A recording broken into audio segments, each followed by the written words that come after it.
علیہ وسلم کی ذات گرامی کی، تو میں نے دیکھا فیض آباد کے اس دھرنے میں، ختم نبوت کے دھرنے میں، کہ جس وقت ہر طرف سے گھیر لیا گیا، ہر طرف سے جو ہے نا دبوچ لیا گیا، کوئی امید بظاہر نظر نہیں آ رہی تھی، تو جس وقت یہ حال ہوا، اس وقت جب پتہ چلا عام مسلمانوں کو، تو پھر وہ لوگ کہ جو گھر سے باہر کبھی دہی لینے نہیں گئے، وہ وی آئی پی بچے جو گھر سے کبھی سبزی لینے باہر نہیں گئے، یقین کریں ہم نے انہیں دیکھا کہ ننگے پاؤں فیض آباد کی سڑکوں پر نکلے ہوئے تھے اور ایک ہی بات کر رہے تھے کہ تاجدار ختم نبوت زندہ باد زندہ باد۔ ٹھیک ہے، یہ جذبہ، یہ چنگاری جس نے کلمہ پڑھ لیا الحمدللہ اس کے سینے میں ہمہ وقت موجود ہے اور انشاءاللہ العزیز رہے گی۔ تو اس وقت آپ ساری چیزوں کو بخوبی جانتے ہیں۔ ابھی میں آپ کو ایک اور مزے کی بات بتا دوں، آخری، بالکل آخری بات، کہ آپ سن رہے ہیں پچھلے 2-3 دن سے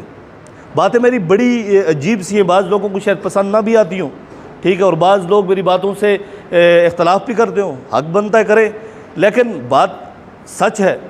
بات حقیقت ہے۔ آپ پچھلے 2 دن سے شاید سن رہے ہیں کہ جی لاک ڈاؤن میں نرمی کی جا رہی ہے، لاک ڈاؤن میں نرمی ہو رہی ہے، جی 9 تاریخ کو لاک ڈاؤن کھل جائے گا، کوئی کہہ رہے ہیں 10 تاریخ کو لاک ڈاؤن کھل جائے گا، یہ بات آپ لوگ سن رہے ہیں نا، ٹھیک ہے، یہ حقیقت ہے، اندر کی بات بتا رہا ہوں آپ کو ذمہ داری کے ساتھ، اندر کی بات بتا رہا ہوں کہ لاک ڈاؤن میں نرمی میرے اور آپ کے لیے، ہمارے بچوں کے لیے، ہماری روزی روٹی کے لیے نہیں کی جا رہی، ٹھیک، اتنا بڑا دھوکہ آئے روز ہمارے ساتھ کیا جاتا ہے۔ تو وہ جیسے کہتے ہیں کہ بجلیاں جب بھی گرتی ہیں بیچارے مسلمانوں پر، ہمارے ہی ملک میں، ہماری ہی سلطنت میں، ہمارے ہی اس پاک وطن کے اندر ہمارے ہی مسلمانوں کے جذبات، احساسات اور معاملات کے ساتھ آئے روز ایسی پالیسیاں، ایسے کھلواڑ ہوتے ہیں کہ ہمیں ان کی بالکل ہلکی سی وہ جھلک بھی محسوس نہیں ہونے دیتے۔ 8-10 دن پہلے یہ لاک ڈاؤن میں نرمی کر رہے ہیں، ہمارے لیے نہیں، عام عوام کے لیے نہیں، بلکہ ایک مخصوص مکاتب فکر کے ایک مخصوص طبقے کو نوازنے کے لیے، ٹھیک ہے، جلوسوں کو نکالنے اور کامیاب کرنے کے لیے 8-10 دن پہلے نرمی کر دیں گے، لوگ سوچیں گے جی نرمی ہو گئی تھی لاک ڈاؤن، اس لاک ڈاؤن کے مطلب نام سے لوگوں کے ذہنوں سے وہ پریشر ختم ہوا ہوگا، ٹھیک ہے، وہ جلوس گزار کے، ٹھیک ہے، اہل تشیع کا جلوس گزار کے اس کے بعد پھر دوبارہ لاک ڈاؤن دوبارہ لگا دیا جائے گا، ٹھیک ہے۔ یہ کیا اس میں کرونا وائرس نہیں،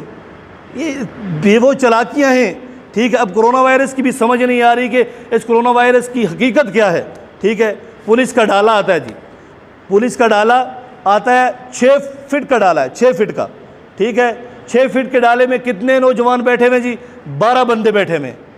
12 بندے 6 فٹ کے ڈالے میں آ رہے ہیں، کس کو چیک کرنے کے لیے؟ نمازیوں کو چیک کرنے کے لیے کہ انہوں نے وقفہ ڈالا ہوا ہے کہ نہیں ڈالا ہوا،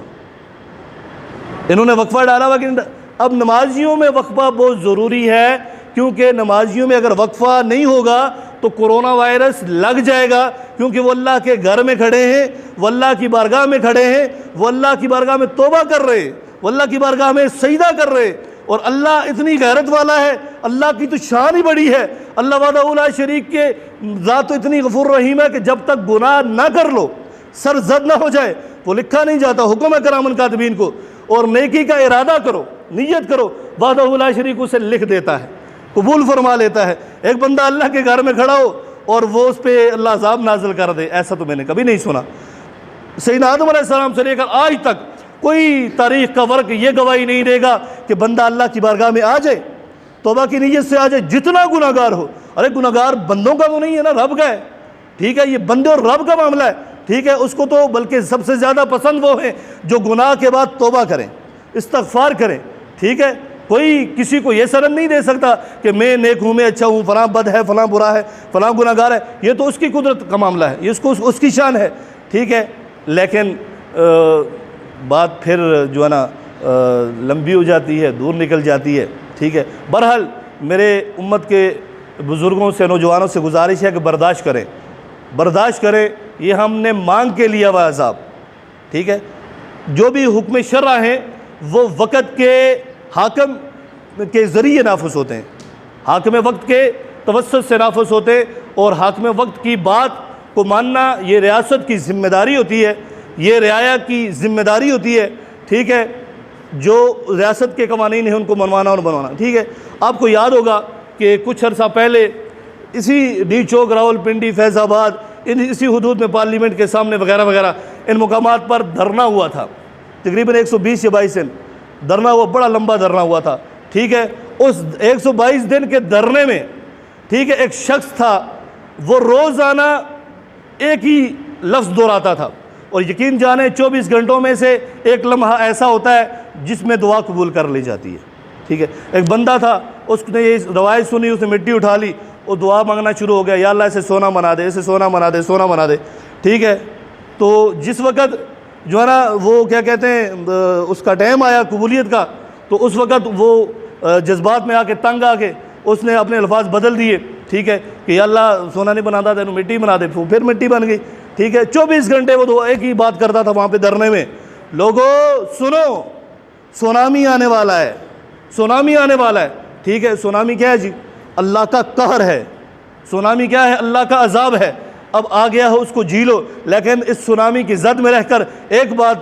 یاد رکھنا، ایک بات کو قائم رکھنا کہ سونامی تو اس نے مانگ کے لیا تھا، عذاب اور قہر تو اس نے مانگ کے لیا تھا، یہ ساری چیزیں اس نے طلب کر کے لی تھی، آج وہ ہاتھ میں وقت ہے، آج تو اس کی بات پوری ہونا تھی۔ میرے بزرگوں، نوجوان ساتھیوں، ہم نے اللہ کا ہمیشہ فضل مانگا ہے، ہم نے اللہ سے ہمیشہ اللہ کی رحمت مانگی ہے، ہم نے ہمیشہ اللہ کی بارگاہ سے بخشش مانگی ہے، اور یہ ماہ مقدس وہ ماہ مقدس ہے کہ جس کا یہ دوسرا حشرہ بخشش ہے، حشرہ مغفرت ہے۔ اس حشرے میں ہم پھر سے رب سے نجات مانگتے ہیں، یا اللہ ہماری بھی اور ہماری پوری قوم مسلم کی، پوری قوم پاکستان کی یا رب العالمین ہر عذاب سے نجات عطا فرما۔ اس ہر عذاب میں سب شامل ہیں، اللہ وحدہ لا شریک ہم سب کا حامی و ناصر ہو، سنت ادا فرما لے۔